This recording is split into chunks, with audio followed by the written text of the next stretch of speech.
Bem-vindo ao programa Hora do Estudo Bíblico, com o doutor e professor Lehmann Strauss. Este estudo é o resultado do tempo pessoal com o Senhor, da experiência de ministério pastoral e das conferências bíblicas do Dr. Lehmann Strauss, que nos instrui e encoraja com o ensino da Palavra de Deus. Agora com você, Hora do Estudo Bíblico, na apresentação de Aurélio Campos. Bem-vindo ao programa Hora de Estudo Bíblico. Abram suas Bíblias na Epístola de Paulo aos Romanos, capítulo 3. É o terceiro capítulo da primeira epístola do Novo Testamento. Vem Mateus, Marcos, Lucas, João, Atos e, em seguida, o livro de Romanos. Mas antes de iniciar o nosso estudo, vamos orar. Pai querido, nós te agradecemos por toda a provisão em nossas vidas. Te agradecemos, Senhor, pelo privilégio de fazer parte da tua obra. Senhor, te pedimos que tu trabalhes nos corações de cada pessoa que está ouvindo o programa hoje. Tu conheces as suas necessidades, angústias, tristezas e os corações sofridos. Consola, Senhor, aqueles que estão passando por momentos difíceis ou de solidão, que a tua palavra possa ser bênção para cada um deles. E se alguém ainda não aceitou a Cristo como seu Salvador, que possa fazer isso hoje. Nós oramos em nome de Jesus. Amém. Romanos, capítulo 3. Vamos fazer brevemente um resumo do que já vimos até agora. Nós vimos a introdução da carta em Romanos 1, de 1 a 17. Depois começamos com o versículo 18 ao 32, vimos que os gentios são condenados. No capítulo 2, versículo de 1 a 16, vimos a razão pela qual o moralista é condenado. A pessoa moral que nunca cometeu adultério ou assassinato, mas está perdida. E aqui ele diz por que esta pessoa está perdida. Agora, começando com o capítulo 2, versículo 17 até o capítulo 3, vemos que o judeu está perdido. E isso inclui três tipos de pessoas. A divisão étnica da raça humana, judeus, gentios e a igreja de Deus, os salvos. Em 1 Coríntios 10, 32 diz: Portai-vos de modo que não deis escândalo nem aos judeus, nem aos gregos, nem à igreja de Deus. Portanto, todos nós estamos em uma dessas três categorias. Ou você é um judeu não salvo, ou um gentio não salvo, ou um membro da Igreja de Cristo. Agora, Paulo estava tentando mostrar por inspiração do Espírito Santo que os judeus que não nasceram de novo, que nunca creram em Cristo como seu Messias, estão perdidos. Os judeus tinham certas perguntas e o Espírito Santo antecipa estas perguntas enquanto Paulo escrevia a epístola. A primeira pergunta é: qual é, pois, a vantagem do judeu? Ou qual a utilidade da circuncisão? E Paulo diz: muita, em toda maneira, porque, primeiramente, as palavras de Deus lhe foram confiadas. O judeu tinha uma grande vantagem. Ele tinha as sagradas escrituras que continham as profecias sobre o Messias. Ele tinha uma grande vantagem sobre os gentios, por isso, deveriam saber. O judeu não tinha desculpa, não tinha onde se apoiar. Agora chegamos à segunda pergunta, que é, na verdade, o segundo argumento ou objeção, e a encontramos no versículo 3. Lembre-se que as quatro perguntas estão nos versículos 2, 4, 6 e 8 do capítulo 3. A pergunta número 2, no versículo 3 é: pois que, se alguns foram incrédulos, a sua incredulidade aniquilará a fidelidade de Deus? Ou seja, e se alguns não têm fé? A sua falta de fé anularia a fidelidade de Deus? Se alguns judeus deixassem de ser fiéis, Deus deixaria de ser? Então, o Espírito Santo aqui antecipa essa pergunta daqueles aos quais a palavra de Deus havia sido confiada. Eles se vangloriavam de possuir as Escrituras, mas se recusavam a obedecê-la. A atitude destes indivíduos não era de incredulidade, mas sim de falta de fé. Há uma diferença. Veja, há uma fé que é intelectual. As pessoas creem intelectualmente na Bíblia. Intelectualmente falando, creem nos fatos e provas em relação à pessoa de Cristo, mas não recebem em seus corações o que a Bíblia ensina. Portanto, essa atitude mostra falta de fé. Eles se rendiam intelectualmente às palavras de Deus, mas não mudavam seu modo de vida à luz desses ensinamentos. Por isso, como resultado, Deus quebraria as suas promessas a Abraão, porque Abraão e seus filhos não obedeceram a Deus? Esse é o argumento do versículo 3. Veja, o judeu tinha privilégios, Mas a diferença entre o argumento aqui e a verdade da questão reside no fato de que o Espírito Santo está dizendo que esta posição especial era uma posição de responsabilidade. Os judeus diziam: nós somos um povo especial. Estamos ligados a Deus e essa posição especial nos dá um privilégio especial. Nada disso. O Espírito Santo diz: esse não é um privilégio especial, é uma posição especial que traz uma responsabilidade especial. Portanto, a resposta ao segundo argumento é encontrada no versículo 4. Paulo diz: de maneira nenhuma. Sempre seja Deus verdadeiro e todo homem mentiroso, como está escrito, para que sejas justificado em tuas palavras e venças quando fores julgado. De maneira nenhuma, diz Paulo. Os judeus argumentavam: Deus não enviou o Redentor prometido? Deus não enviou o Messias? Então Deus não vai levar a nação para a terra prometida porque a nação pecou? A resposta é não. 2 Timóteo 2,13 diz: se somos infiéis, ele, Deus, permanece fiel, pois ele não pode negar a si mesmo. O fracasso e a incredulidade de nenhum homem pode mudar a Deus. Deus é verdadeiro e o homem mentiroso. A mentira do homem não pode invalidar a verdade de Deus. O judeu que não obedece ao Evangelho, o judeu que rejeita o Senhor Jesus Cristo, é condenado da mesma forma que qualquer incrédulo. Veja, a citação vem de Romanos 3,4, vem de Salmos 51,4, onde Davi dá testemunho da fidelidade de Deus, apesar da sua infidelidade. Agora chegamos ao terceiro argumento. O primeiro está no versículo 1, o segundo no versículo 3 e o terceiro no versículo 5. E se a nossa injustiça for causa da injustiça de Deus, que diremos? Porventura será Deus injusto, trazendo ira sobre nós? Falo como homem. Esse é o versículo 5 e o terceiro argumento. Este argumento do judeu aqui é muito inteligente, mas é um argumento maligno. O judeu pegou a Escritura e deturpou e fez dela algo ruim.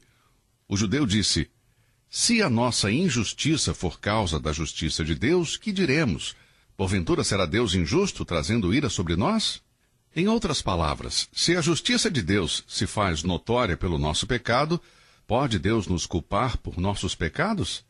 Seria injusto da parte de Deus nos castigar. Agora, a questão aqui é a seguinte: se a incredulidade e a injustiça do homem fazem ressaltar a justiça de Deus, então, como Deus pode castigar o homem que se exalta à sua glória? Aqui o Espírito Santo faz a pergunta do ponto de vista humano. Falo como homem. O raciocínio humano pode chegar à conclusão que Deus é injusto e, portanto, pensa que a resposta é sim. Claro que se Deus usa a injustiça do homem para glorificar a si mesmo, o argumento deveria ser: não devemos condenar o homem. Mas o argumento aqui é semelhante ao do capítulo 6, que vamos estudar mais tarde. Se seguirmos este argumento buscando uma conclusão lógica, Deus seria culpado e o homem não poderia ser declarado culpado por seu próprio pecado? Paulo responde a essa pergunta no versículo 6. A ideia de que o pecado faz parte do plano de Deus é completamente rejeitada aqui. De maneira nenhuma, de outro modo, como julgará Deus o mundo? Paulo diz isso no versículo 6. Esse pensamento só poderia vir do coração perverso do homem. Paulo descarta esse argumento da mente limitada do homem que coloca em dúvida a honra e a justiça de Deus.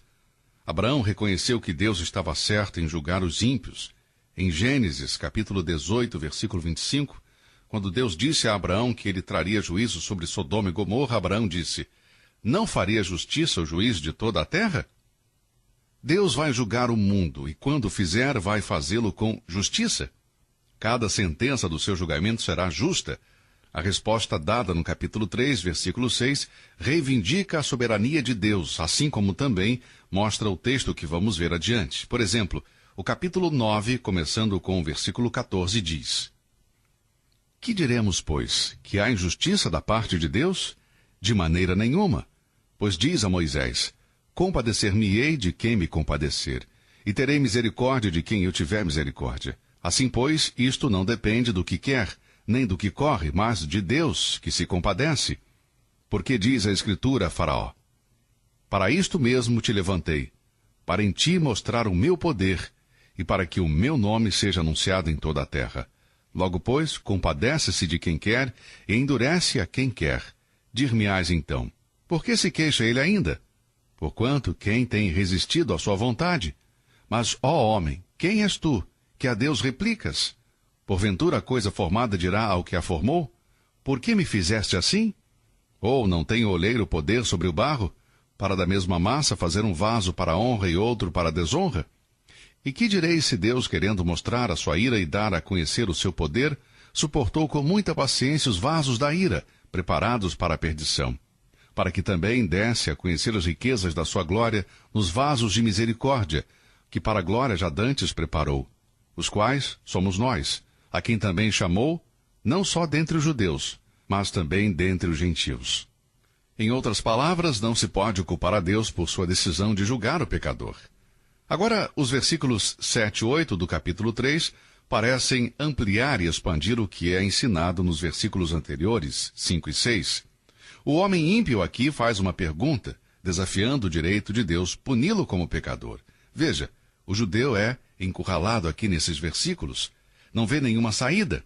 Violou os mandamentos de Deus, tinha uma posição especial como indivíduo e como nação, mas usou essa posição como um direito para fazer o que ele queria. Então Deus aqui está lidando com base nisso. O mal só pode produzir o mal, portanto, se aquele que se opõe continua em pecado, tudo que faz é acumular mais juízo, como vemos no versículo 8. Você observou isso? Veja, capítulo 3, versículo 8. E por que não dizemos, como somos blasfemados, e como alguns dizem que fizemos, façamos males para que venham bens? Os judeus se apoiavam na ideia de que eles iriam escapar do juízo de Deus. Começam a fazer perguntas, mas as respostas a estas questões da mente humana não podem encontrar uma resposta correta no raciocínio humano. A tentação de fazer o mal para que venha o bem é inerente ao coração humano, mas essa ideia é contrária aos ensinamentos da verdade de Deus. Não existe mentira branca. Se é mentira, então não é branca. E se é branca, então não é uma mentira. Apesar dos inimigos de Paulo o caluniarem e relatarem que ele ensinou este erro, ele nega isto. O juízo vai chegar, e inevitavelmente a todos aqueles que desobedecem à verdade de Deus. Esse é o argumento nesta parte do capítulo 3, do versículo 1 ao 8. Vamos ver agora a próxima pergunta no versículo 7. O judeu gostava de argumentar, especialmente quando ele se sentia encurralado. Certamente o judeu não é diferente do gentil neste aspecto. Quando você se encontra com o seu pecado e não tem razões de ter feito isso, e sabe que será julgado, então você começa a discutir e argumentar uma saída. Isso é comum a todas as pessoas, mas o judeu gostava de discutir sobre isso. Portanto, Paulo continua com seu argumento. No versículo 7 diz: Se pela minha mentira abundou mais a verdade de Deus para a glória sua, por que sou eu ainda julgado também como pecador?